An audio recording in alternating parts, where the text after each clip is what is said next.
மாண்பு உறுப்பினர் திரு S Austin அவர்கள்.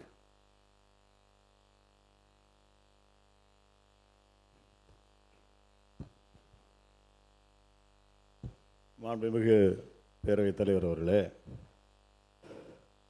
ஒன்றிய அரசு கொண்டு வந்துள்ள வெளிநாட்டு பங்களிப்பு சட்ட திருத்த மசோதா 2026 அதன் தற்போதைய வடிவில் திரும்பப் பெறுமாறு ஒன்றிய அரசை தமிழ்நாடு சட்டமன்ற பேரவை ஒருமனதாக வலியுறுத்துகின்றது என்ற அரசு கொண்டு வந்த தீர்மானத்தை, தனி தீர்மானத்தினை திராவிட முன்னேற்றக் கழகம் வரவேற்கிறது, ஆதரிக்கிறது. பேரவைத் தலைவர் அவர்களே, இந்த மசோதா மிகவும் ஆபத்தான புதிய அதிகாரங்களை உருவாக்குகிறது. இந்த திருத்த மசோதாவை திரும்பப் பெற கோரி இந்த மசோதாவில் உள்ள பாதிப்புகளை குறித்து விளக்கமாக தெரிவித்து சட்டமன்ற தேர்தலுக்கு முன்பே 3/4/2026 அன்று எங்களுடைய தலைவர், திராவிட மாடல் அரசினுடைய நாயகர், முன்னாள் தமிழ்நாடு முதலமைச்சர் அண்ணன் ஸ்டாலின் அவர்கள் பிரதமர் நரேந்திர மோடிக்கு அவர்களுக்கு கடிதம் மூலம் வலியுறுத்தியுள்ளார்கள். அது மட்டுமல்லாமல் தேர்தல் முடிந்த பிறகும் கூட தொடர்ந்து எங்களுடைய தலைவர் அவர்கள், எங்களுடைய நாடாளுமன்ற உறுப்பினர் திரு வில்சன் அவர்களுடைய தலைமையில் இந்தியா முழுவதும் உள்ள 16 சிறுபான்மை மத தலைவர்களை உள்ளடக்கிய joint action forum on minorities என்ற ஒரு அமைப்பை உருவாக்கினார்கள். அந்த அமைப்பு வில்சன் எம்பி அவருடைய தலைமையில் 6/8/2026 அன்று மாண்புமிகு உள்துறை அமைச்சர் அமித்ஷா அவர்களை சந்தித்து கிட்டத்தட்ட 1 மணி நேரம் இந்த சட்ட திருத்தத்தில் உள்ள பாதிப்புகள் எல்லாம் அவரிடத்தில் எடுத்து சொல்லி இந்த மசோதாவை திரும்ப பெற வேண்டும் என்று அன்றைக்கு வலியுறுத்தியுள்ளார்கள். பேரவைத் தலைவர் அவர்களே, இந்த திருத்த மசோதா சிறுபான்மையில் நடத்தக்கூடிய தொண்டு நிறுவனங்கள் மீது நடத்தப்படும் மிகப்பெரிய ஒரு தாக்குதலாகும். இந்த சட்டத்தில் உள்ள பிரிவு 16A(5) படி தானாகவே முடிவுக்கு வருதல் என்ற ஒரு புதிய வரையறை கொண்டு வரப்பட்டுள்ளது. அதாவது இந்த வரையறைப்படி தொண்டு நிறுவனங்கள் FCRA லைசன்ஸை புதுப்பிக்கவில்லை என்றாலோ அல்லது அரசு FCRA லைசன்ஸை புதுப்பிக்க மறுத்தாலோ அல்லது நிர்வாக ரீதியாக ஏதாவது ஒரு தாமதம் ஏற்பட்டாலோ அந்த சிறுபான்மையினரை நடத்தக்கூடிய தொண்டு நிறுவனங்களுடைய உரிமை தானாகவே ரத்து செய்யப்பட்டுவிடும். அதற்கான காரணம் சொல்ல வேண்டிய எந்த அவசியமும் இந்த திருத்த சட்டத்தில் இல்லை. அவர்கள் என்ன தவறு செய்தால் என்பதை கூட சொல்லாமல் அவருடைய உரிமை முழுமையாக இந்த சட்டத்தின் மூலமாக பறிக்கப்பட்டு விடுகிறது. பேரவைத் தலைவர் அவர்களே, இன்னும் ஒரு 1-2 பிரிவுகள் சட்டத்தில் இருக்கின்றது.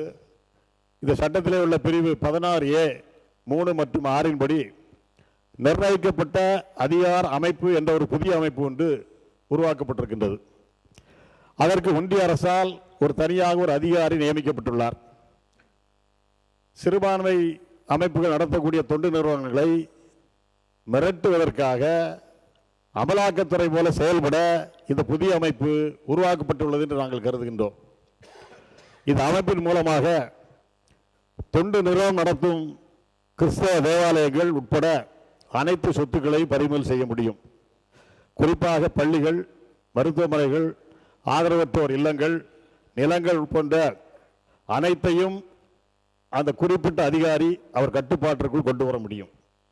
இந்த மசோதாவில் மிகவும் கொடூரமான பகுதி என்னவென்றால், திருத்தத்தில் குறிப்பிடப்பட்டுள்ள பகுதி 16A(1) மற்றும் 2 படி உரிமையாதல் என்ற ஒரு குறிப்பு அங்கே சொல்லப்பட்டிருக்கின்றது. அந்த உரிமையாதல் பிரிவின்படி தொண்டு நிறுவனத்தினுடைய சொத்துக்கள் வெளிநாட்டு நிதிகள் மூலமாகவோ அல்லது வெளிநாடு மற்றும் உள்நாட்டு நிதிகள் கலந்திருந்தாலும் சரி, இந்த FCRA திருத்த மசோதா நிறைவேறிய உடனேயே உரிமைகளை இழக்கக்கூடிய தொண்டு நிறுவனங்களின் முழு சொத்தும் ஒன்றிய அரசினுடைய கட்டுப்பாட்டுக்குள் போய்விடும்.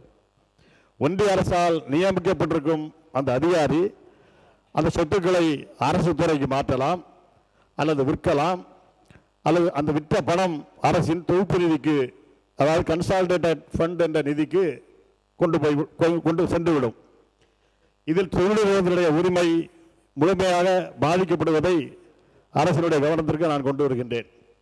பேரவைத் தலைவர் அவர்களே, மேற்சொன்ன திருத்த விதிகளுடைய தாக்கத்தை பார்க்கின்ற பொழுது 50 ஆண்டு காலமாக நாம் கட்டி காத்த பள்ளிகள், மருத்துவமனைகள், முதியோர் மற்றும் ஆதரவற்றோர் இல்லங்கள் உள்ளிட்ட சமூக நல அமைப்புகள் அனைத்தும் ஒரே கையெழுத்தில் ஒன்றிய அரசினுடைய கைகளுக்கு சென்றுவிடும்.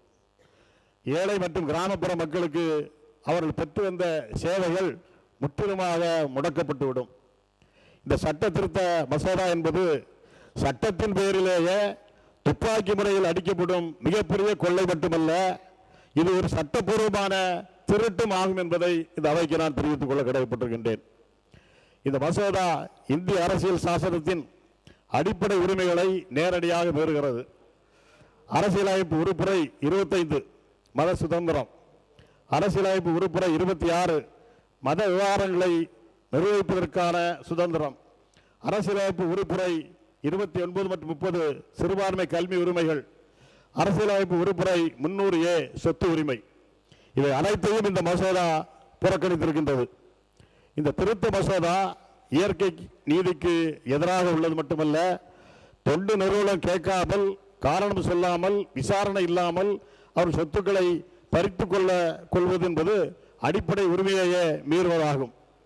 திராவிட முன்னேற்ற கழகம் எங்களுடைய தலைவருடைய தலைமையிலே தொடர்ந்து இந்த மசோதாவை திரும்ப பெறுவதற்கான அனைத்து முன்னெடுப்புகளையும் நாங்கள் எடுத்துக்கொண்டிருக்கின்றோம். எனவே இந்த மசோதாவை திரும்ப பெறுவதற்கான தனி தீர்மானத்தை கொண்டு வந்திருக்கக்கூடிய இந்த அரசும் கொண்டு வந்துள்ள இந்த தீர்மானத்தை நாங்கள் வரவேற்பதோடு, இந்த தீர்மானத்தை ஒன்றிய அரசு திரும்ப பெறுவதற்கான அனைத்து தொடர் நடவடிக்கைகளையும் இந்த அரசு மேற்கொள்ள வேண்டும் என்று கேட்டு இந்த தீர்மானத்தை வரவேற்று நிறைவு செய்கிறேன். நன்றி, வணக்கம். பிளே ஸ்டோர் மற்றும் ஆப் ஸ்டோரில் இருந்து பாலிமர் செயலியை QR கோடு மூலம் பதிவிறக்கம் செய்யுங்கள். செய்திகளை உடனுக்குடன் பெறுங்கள்.